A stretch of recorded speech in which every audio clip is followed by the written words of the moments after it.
Selamat pagi, jumpa lagi bersama saya Eka Tutut Oktavia, mahasiswa PPG Prajabatan Gelombang 1 Universitas Negeri Malang. Nah, hari ini kita akan membahas tentang perkembangan peserta didik. Jadi kita akan membahas tentang pertumbuhan dan perkembangan.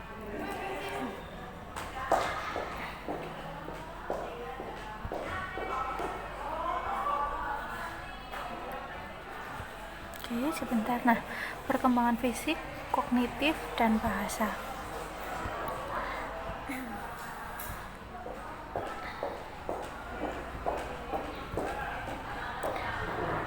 Nah, pada tahap pertama ini, perkembangan fisik peserta didik. Jadi yang pertama itu ada pertumbuhan, perkembangan, dan pengertiannya menurut para ahli. Nah, karakteristik perkembangan peserta perkembangan fisik. Nah, jadi perkembangan fisik itu nanti terbagi atas beberapa tahapan, yaitu yang pertama adalah karakteristik perkembangan fisik pada masa anak-anak, yaitu pada usia 0 sampai 5 tahun.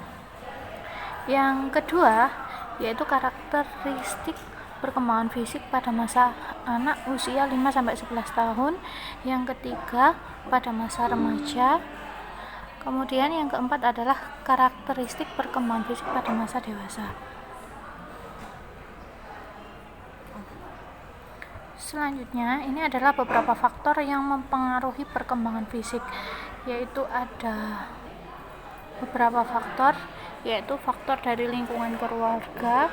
Yang kedua adalah gizi. Jadi pengaruh gizinya itu setiap anak itu akan memiliki pertumbuhan yang berbeda-beda. Kemudian ada jenis kelamin, jadi perkembangan fisiknya laki-laki dan perempuan itu nanti berbeda. Kemudian ada status sosial ekonomi dan kesehatan.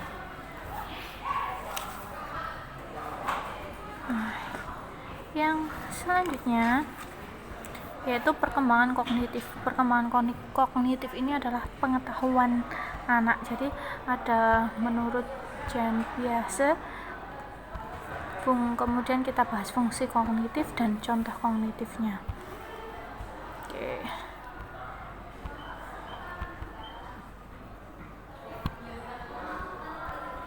Nah, jadi perkembangan kognitif itu terbagi atas beberapa hal, yaitu ada perhatian, memori atau daya ingat, kemudian fungsi eksekutif, kemampuan berbahasa, dan merasakan atau mengenali.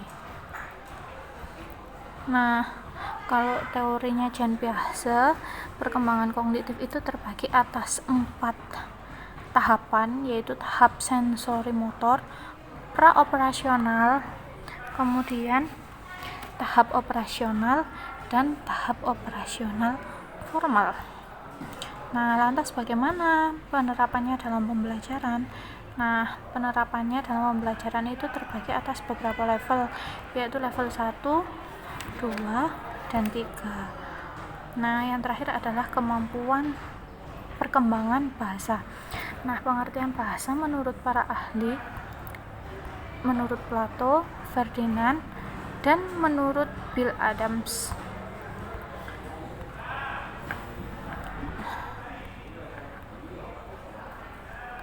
Manfaatnya bahasa adalah bahasa resmi sebagai bahasa suatu negara, kemudian alat pengembangan budaya, dan yang terakhir pengantar dunia pendidikan.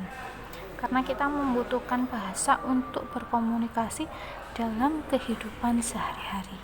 Oke, sekian dari saya.